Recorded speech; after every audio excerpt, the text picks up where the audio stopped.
দেবদাস, শরৎচন্দ্র চট্টোপাধ্যায়। পর্ব 19। বড় কষ্ট দিলাম কি বোন? আজিও তাহাকে যদি না ভুলিয়া থাকো তো কষ্ট হইবেই, কিন্তু উপায় কি? আর সেজন্য রাঙা পায়ে যদি অপরাধ হইয়া থাকে তো নিজ গুণে তোমার স্নেহকাঙ্ক্ষিনী মনোদিদিকে ক্ষমা করিও। কাল পত্র আসিয়াছিল।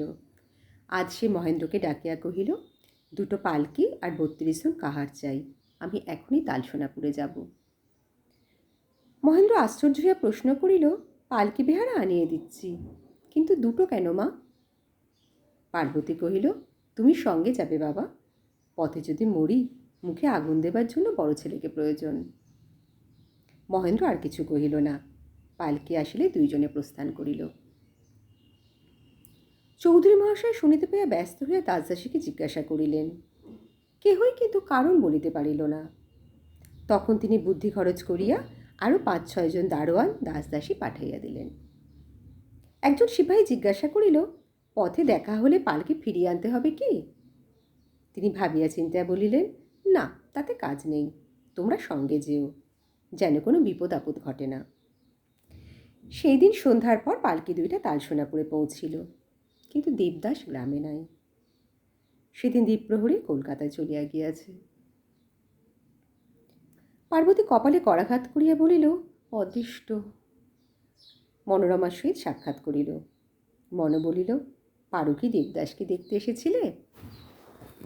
পার্বতী বলিল, না, সঙ্গে করে নিয়ে যাবার জন্য এসেছিলাম, এখানে তার আপনার লোক তো কেউ নেই। মনোরমা অবাক হইল। কহিল, বলিস কি, লজ্জা করতো না? লজ্জা আবার কাকে? নিজের জিনিস নিজে নিয়ে যাব, তাতে লজ্জা কি? ছি ছি, ও কি কথা? একটা সম্পর্ক পর্যন্ত নেই, অমন কথা মুখে এনো না। পার্বতী ম্লান হাসি হাসিয়া বলিল, মনোদিদি, জ্ঞান হওয়া পর্যন্ত যে কথা মুখের মাঝে মনোদিদি, জ্ঞান হওয়া পর্যন্ত যে কথা বুকের মাঝে বাসা করে আছে, এক আধবার তা মুখ দিয়ে বার হয়ে পড়ে। তুমি বোন, তাই এ কথা শুনলে। পরদিন প্রাতঃকালে পার্বতী পিতামাতা চরণে প্রণাম করিয়া পুনরায় পালকিতে উঠিল। আজ 2 বৎসর হইতে অশ্বঝুরি গ্রামে চন্দ্রমুখী ঘর বাঁধিয়াছে। ছোট নদীর তীরে একটা উঁচু জায়গায় তাহার ঝরঝরে 2খানা মাটির ঘর, পাশে একটা চালা, তাহাতে কালো রঙের একটা পরিপুষ্ট গাভী বাঁধা থাকে। ঘর 2টির একটিতে রান্না ভাড়ার, অপরটিতে শেষ হয়ে। উঠান পরিষ্কার পরিচ্ছন্ন, রমাবাগদির মেয়ে রোজ নিকাইয়া দিয়া যায়। চতুর্দিকে ভেরেন্ডার বেড়া, মাঝখানে একটা কুল গাছ, আর একপাশে তুলসীর ঝাড়, সম্মুখে নদীর ঘাট। লোক লাগাইয়া খেজুর গাছ কাটিয়া সিঁড়ি তৈয়ারি করিয়া লইয়াছে। সে ভিন্ন এ ঘাট আর কেউ ব্যবহার করে না। বর্ষার সময় দুকুল পুড়িয়া চন্দ্রমুখীর বাটির নিচে পর্যন্ত জল আসে। গ্রামের লোক ব্যগ্র হইয়া কোদাল লইয়া ছুটিয়া আসে, নিচে মাটি ফেলিয়া উঁচু করিয়া দিয়া যায়। এ গ্রামে ভদ্রলোকের বাস নাই। চাষা, গোয়ালা, বাগদি, 2 ঘর কলু, আর গ্রামের শেষে ঘর 2 মুচির বাস। চন্দ্রমুখী এ গ্রামে আসিয়া দেবদাসকে সংবাদ দেয়। উত্তরে সে আরও কিছু টাকা পাঠাইয়া দেয়। এই টাকা চন্দ্রমুখী গ্রামের লোককে ধার দেয়। আপদে বিপদে সবাই তাহার কাছে ছুটিয়া আসে, টাকা লইয়া বাড়ি যায়। চন্দ্রমুখী সুদ লয় না। তাহার পরিবর্তে কলাটা, মূলাটা, ক্ষেতের শাকসবজি তাহারা ইচ্ছা করিয়া দিয়া যায়। আসলের জন্য কখনো পিড়াপিড়ি করে না। যে দিতে পারে না সে দেয় না। চন্দ্রমুখী হাসিয়া বলে, আর তোকে কখনো দেব না। সে নম্রভাবে বলে, মা ঠাকরুন, আশীর্বাদ করো, এবার যেন ভালো ফসল হয়। চন্দ্রমুখী আশীর্বাদ করে। আবার হয়তো ভালো ফসল হয় না, খাজনার তাগাদা পড়ে, আবার আসিয়া হাত পাতিয়া দাঁড়ায়। চন্দ্রমুখী আবার দেয়। মনে মনে হাসিয়া বলে, তিনি বাঁচিয়া থাকুন, আমার টাকার ভাবনা কি? কিন্তু তিনি কোথায়? প্রায় 6 মাস হইল সে কোনো সংবাদ পায় নাই। চিঠি লিখিলে জবাব আসে না, রেজিস্ট্রি করিয়া দিলে ফিরিয়া আসে। এক ঘর গয়লাকে চন্দ্রমুখী নিজের বাটির কাছে বসাইয়াছে।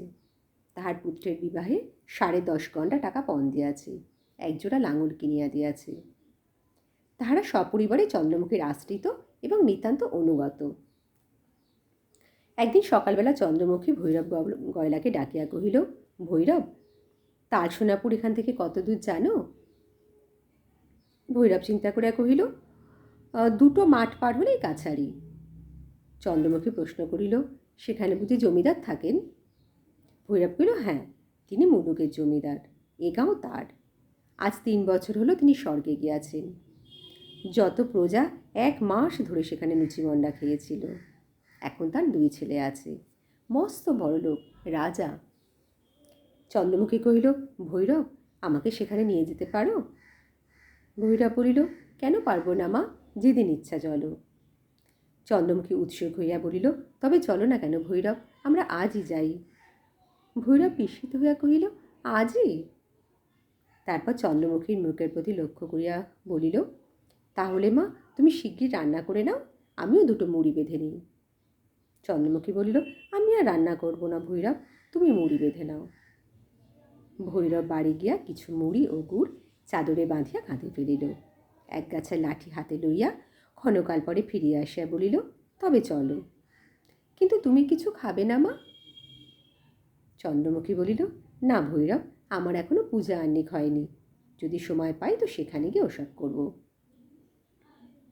ভৈরব আগে আগে পথ দেখাইয়া চলিল।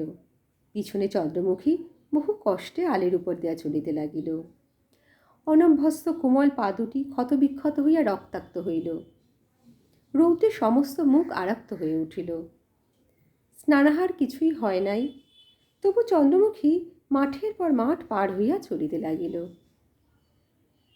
মাঠের কৃষকের আশ্চর্য হইয়া মুখপানে চাহিয়া রহিল। চন্দ্রমুখীর পরিধানে একখানা লাল পেরে কাপড়, হাতে 2 গাছা বালা, মাথার কপালের উপর পর্যন্ত 8 ঘণ্টা, সমস্ত দেহ একখানা মোটা বিছানার চাদরে আবৃত। সূর্যদেবের অস্ত যাইতে যখন আর অধিক বিলম্ব নাই, সেই সময় দুজনে গ্রামে আসিয়া উপস্থিত হইল। চন্দ্রমুখী ঈষৎ হাসিয়া কহিল, ভৈরব, তোমার 2টো মাঠ এতক্ষণে কি শেষ হলো?